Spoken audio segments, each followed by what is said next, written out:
नमस्कार छात्रों, मेरा नाम है दीपिका शर्मा और एक बार फिर से आपका स्वागत है मेरे अपने चैनल पर जिसका नाम है दीपिका शर्मा। आपको मेरे द्वारा पढ़ाए गए पाठ यदि पसंद आते हैं, अच्छे लगते हैं तो please like, share and subscribe करें। यह सुप्रभातम संस्कृत पाठमाला कक्षा 8 के लिए 8 का पाठ हमारा तृतीय चल रहा था जिसका नाम है निर्भयता। तो आइए पाठ को देखते हैं किस तरीके से। निर उपसर्ग भय मूल शब्द है और इसमें ता प्रत्यय है। उपसर्ग शब्द के आगे जुड़ करके शब्द में भिन्नता लाते हैं, विशेषता लाते हैं और अर्थ को परिवर्तन कर देते हैं। तो निर उपसर्ग है और ता प्रत्यय है। ता प्रत्यय है तो प्रत्यय भी शब्द के पीछे जुड़ करके शब्द के अंदर विशेषता लाते हैं। तो इस तरीके से हम अध्ययन करते हैं। ये प्रत्यय का ही पाठ है, जैसा हमने पूर्व पाठ में अध्ययन किया था त्वा, तुमुन और ल्यप प्रत्यय, वही प्रत्यय इस पाठ में है। निर्भयता जो शब्द है इसका अर्थ है बिना डरे, नीडर। निर उपसर्ग लगने से इसका अर्थ भय का अर्थ तो डर होता है, लेकिन निर उपसर्ग लगने से इसका अर्थ क्या विशेष हो गया है, बिना डरे। और ता जो प्रत्यय है वह है ता प्रत्यय क्या है, किसी का गुण हो गया, किसी व्यक्ति विशेष का गुण बन गया हुआ है। ठीक है, तो ये लेख है। लेख यानी किसी के विषय में निबंध लिखा गया है, निबंध है, लेख है। तो आइए पाठ का अध्ययन करते हैं। उमाकान्तः केशवः आप्टे एकस्मिन् विद्यालये शिक्षकः आसीत्। उमाकांत केशव आप्टे एक विद्यालय में शिक्षक थे। आंग्लाः अस्माकं देशे साधिकारं विद्यमानः आसन्। अंग्रेज हमारे देश में अपने अधिकार से विद्यमान थे, उपस्थित थे। अतः विद्यालये राष्ट्रभक्त्या पाठनम तो असंभव एव आसीत्। अतः इसीलिए विद्यालय में राष्ट्रभक्तों का पाठन तो असंभव ही था। किंतु उमाकान्तः निर्भयतया छात्रान् स्वदेशस्य स्थितिं बोधयित्वा स्वछात्रेषु राष्ट्रभक्तिं जनयितुं यतते स्म। लेकिन उमाकांत निर्भयता से छात्रों को अपने देश की स्थिति के बारे में जानकारी देकर अपने छात्रों में राष्ट्रभक्ति को जन्म देने का प्रयत्न करते थे। किस तरीके से, क्योंकि क्या था उस समय हमारा देश गुलाम था और गुलाम होने के कारण वहाँ उस समय जो देशभक्तों का मतलब देशभक्तों के बारे में बोलना, कहना, ये सब कुछ मना था। तो इसी कारण से जो उमाकांत केशव आप्टे थे वह अपने छात्रों में देशभक्ति के भाव का उद्गार करते थे। देशभक्ति के बारे में बता करके अपने देश की स्थिति के बारे में बताते रहते थे। उमाकान्तस्य आत्मीय व्यवहार भिन्न शिक्षण विधिश्च छात्रेषु लोकप्रिय जायमान आसीत्। उमाकांत के आत्मीय अपनेपन के व्यवहार और विधिश्च आया है। तो अपनेपन के व्यवहार और भिन्न शिक्षण विधि, पढ़ाने के अपने अलग तरीके से छात्रों में लोकप्रिय पसंदीदा हुए थे। उमाकान्तस्य सह शिक्षका उमाकांताय ईर्ष्यन्ति स्म। उमाकांत के सह शिक्षक जो साथी शिक्षक थे वह उमाकांत के लिए ईर्ष्या करते थे। ते सर्वे प्रधानाध्यापकम् उमाकान्तस्य राष्ट्रभक्त्या पाठन विषय असूचयन्। उन सभी ने प्रधानाध्यापक को उमाकांत के राष्ट्रभक्ति के पाठन विषय में सूचना दी। उन्होंने प्रधानाध्यापक को शिकायत कर दी कि उमाकांत एक अलग ही चैप्टर खोले बैठे हैं। तो उसके बारे में उमाकांत के जो साथी शिक्षक थे उन्होंने शिकायत की। प्रधानाध्यापकः उमाकान्तम् आयुह्य आदिशत् यत् पाठ्यक्रमे यदुल्लिखितं वर्तते तदेव पाठनीयं न तो अन्यत् किमपि। प्रधानाध्यापक ने उमाकांत को बुलाकर आदेश दिया कि यत यानी कि पाठ्यक्रम में जो लिखा है वही तदेव वही पढ़ाएं, न कि अन्य कुछ भी। जो पाठ्यक्रम में दिया है वही पढ़ाएं, न कि अन्य और कोई विषय आप पढ़ाएं। उमाकान्तः उमाकान्तः आत्मविश्वासेन अकथयत् यत् उमाकांत ने आत्मविश्वास से कहा कि शिक्षाया उद्देश्यमेव छात्राणाम, शिक्षा का उद्देश्य ही छात्रों का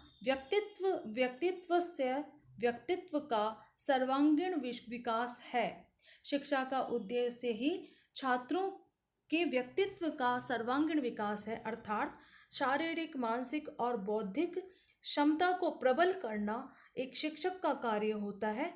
तो उसी तरीके से शिक्षा का उद्देश्य, शिक्षा का अर्थ ही हर तरीके से बच्चे को अपने बारे में ज्ञान होना चाहिए, बच्चे की पूरी जानकारी होना चाहिए, तो वही शिक्षा का उद्देश्य है।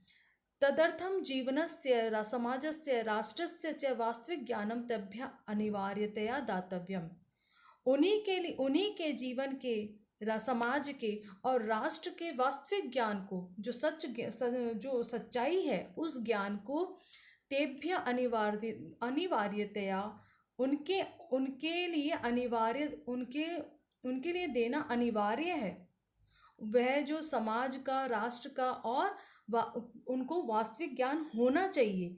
तो यह उमाकांत आप्टे ने कहा, तथ्यानाम स्मरणम शिक्षा नास्ति, तथ्यों का स्मरण शिक्षा नहीं है। तथ्यों का स्मरण यानी जो लिखा है वह पढ़ लेना और याद कर लेना, वह शिक्षा नहीं है।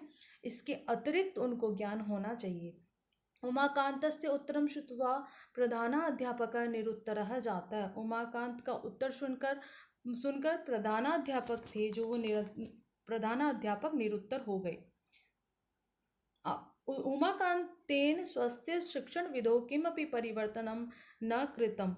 उमाकांत ने अपने शिक्षण में कोई भी परिवर्तन नहीं किया, अपितु सह इतोपि, बल्कि वह उन्होंने इससे भी अधिक उत्साह से स्वकार्यम संलग्न जाते, इससे भी अधिक उत्साह से अपने कार्य में संलग्न हो गए, एकनिष्ठ हो गए। 1924 ईस्वीस्य 1 अगस्त दिनांके स्वस्य कक्षायां लोकमान्य तिलकस्य पुण्यतिथि अवसरे कार्यक्रम आयोजितवान्।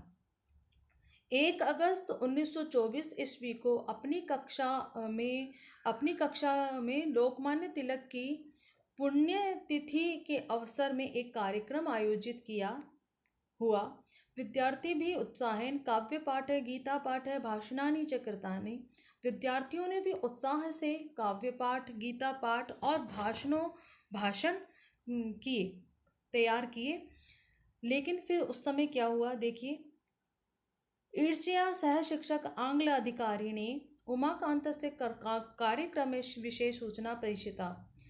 ईर्ष्या के कारण सह शिक्षक, जो साथी शिक्षक थे, उन्होंने ईर्ष्या के कारण सह शिक्षकों ने, आंग्ल अधिकारी ने अंग्रेजी अधिकारी को उमाकांत के कार्यक्रम के विषय में जो सूचना भेजी। उन्होंने अंग्रेजी अधिकारी को उमाकांत के विषय में उमाकांत की शिकायत कर दी। तो शिक्षा विभागात् प्रधानाध्यापकस्य समीपम एतादृशान् गतिविधीन् रोद्धुम् आदेश आगतः। शिक्षा विभाग से प्रधानाध्यापक के पास इन गतिविधियों को रोकने का आदेश आया। भयभीतः प्रधानाध्यापकः उमाकान्तम् आहूय तिलकस्य पुण्यतिथि आयोजन विषयतम् अतर्जयत्। भयभीत, डरे हुए प्रधानाध्यापक ने उमाकांत को बुलाकर तिलक के पुण्यतिथि आयोजन विषय को बंद करने के लिए कहा, रोकने के लिए कहा। निर्भयेन उमाकांतेन उक्तम यत्, निर्भयता से उमाकांत ने कहा कि भारतस्य यस्मिन् विद्यालये, भारत के जिस विद्यालय में भारत भक्तानां नामानि, भारत भक्तों के नाम को स्मरण नहीं कर सकते, स्मृतुम न शक्यन्ते, स्मरण नहीं कर सकते। भारत के जिस विद्यालय में भारत भक्तों के नाम का स्मरण नहीं कर सकते, तस्मिन् विद्यालय, उस विद्यालय में, अहम स्वयं पाठितुम न इच्छामि, मैं स्वयं ही पढ़ाने के लिए इच्छुक नहीं हूँ, मैं स्वयं ही पढ़ाना नहीं चाहता हूँ।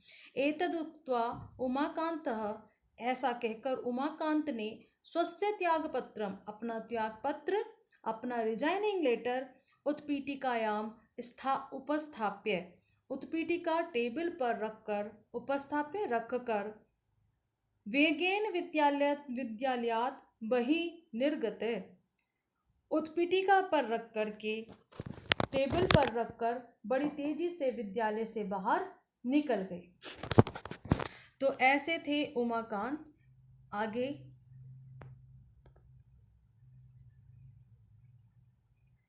आगे का पाठ है, इमं शिक्षकम अद्य वयम बाबा साहब आप्टे इति नामना जानीमः। इन शिक्षक को आज हम सब बाबा साहब आप्टे इस नाम से जानते हैं। येन स्वजीवनेन पाठितं यत् शिक्षकाः सर्वदा सर्वदा निर्भया स्युः इति, जिससे अपने जीवन, इनके जीवन से पाठितम, इनके जीवन को पढ़कर कि शिक्षक हमेशा के लिए निर्भय हों। तो इसी तरीके के शिक्षक होने चाहिए, निर्भयता से पाठ को, निर्भयता से बच्चों को पढ़ाएं बिना डर के। मूल्य है इसका, कीर्ति यस्य सह जीवति, जिसकी कीर्ति है वही जीवित होता है, वही जीवित है। कीर्ति यानी यश, यश जिसका है, जो फेमस है, वही जीवित कहा जाता है। कहने का मतलब, जैसे अमिताभ बच्चन फेमस है, और भी बड़े बड़े कलाकार हैं और खिलाड़ी हैं, देशभक्त हैं, भगत सिंह, सुभाष चंद्र बोस, लोकमान्य तिलक, तो जितने भी बड़े जो फेमस हुए हैं वही आज तक जीवित हैं, जिनकी कीर्ति है। क्यों? क्योंकि वो फेमस थे, फेमस हैं और फेमस रहेंगे।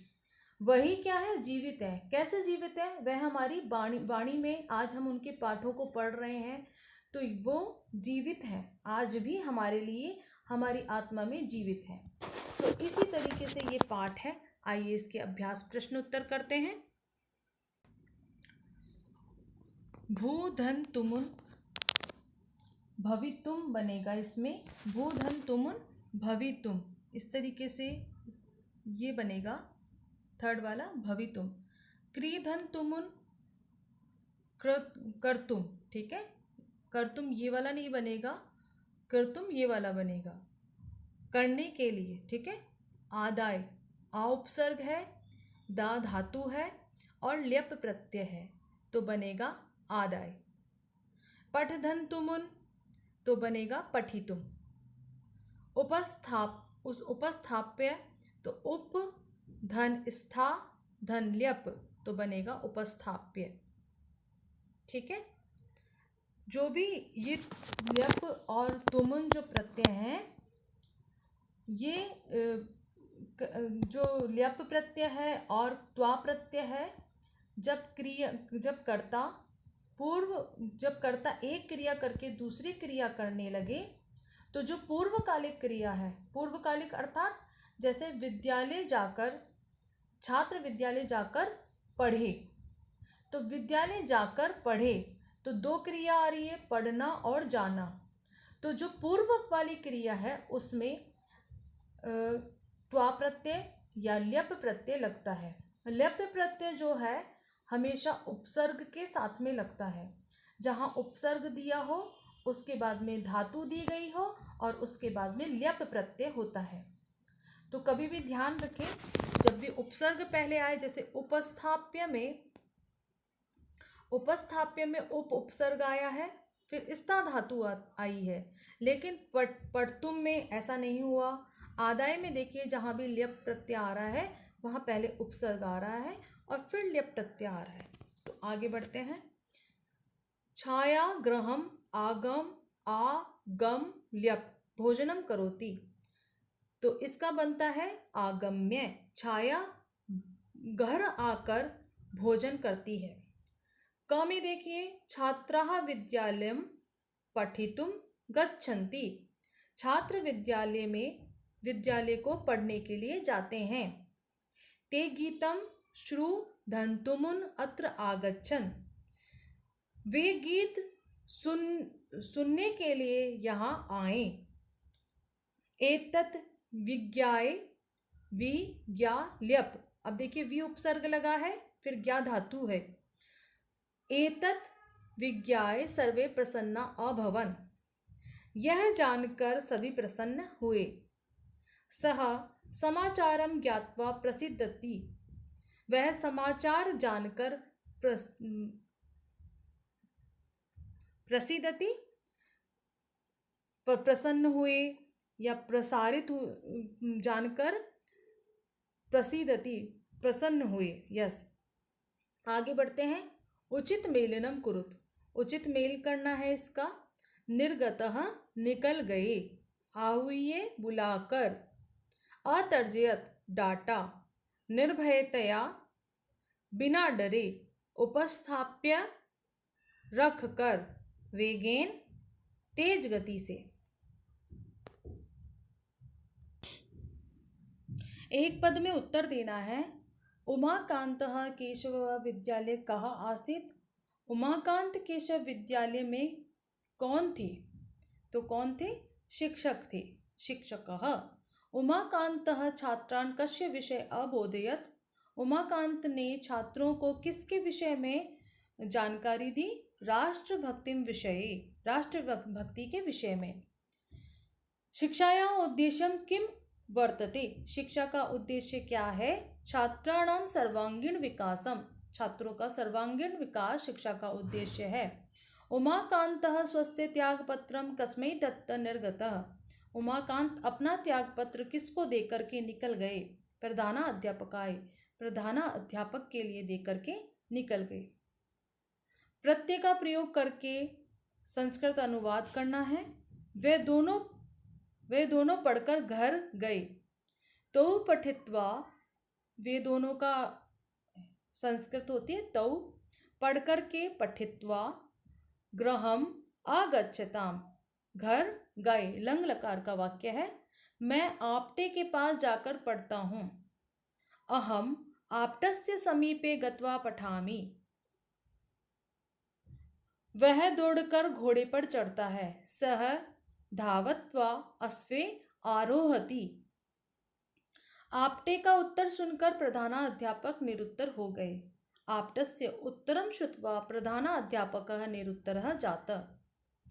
देशभक्तों का क्या करना चाहिए? सम्मान करना चाहिए। आगे बढ़ते हैं। कृत्वा। देखिए, ये वर्ग पहली दी गई है और इस वर्ग पहली में कम शब्द है। हमने इसे पूर्ण किया है तो कृत्वा, दृष्टवा, पित्वा, नित्वा और लिखित्वा में त्वा प्रत्यय है। उसके बाद में तुमुन प्रत्यय से बनने वाले नेतुम, हसितुम, गमितुम, भवितुम और वसितुम, ये तुमुन प्रत्यय के उदाहरण हैं। ल्यप प्रत्यय प्रणम्य, अनुमत्य, उपस्थाप्य, आदाय, विहाय, ये सभी ल्यप प्रत्यय के उदाहरण हैं। इसी के साथ हमारा पाठ 3 पूर्ण होता है। यदि आपको पाठ अच्छा लगा, समझ में आया, तो प्लीज़ मेरे चैनल को लाइक, शेयर एंड सब्सक्राइब जरूर करें। धन्यवाद।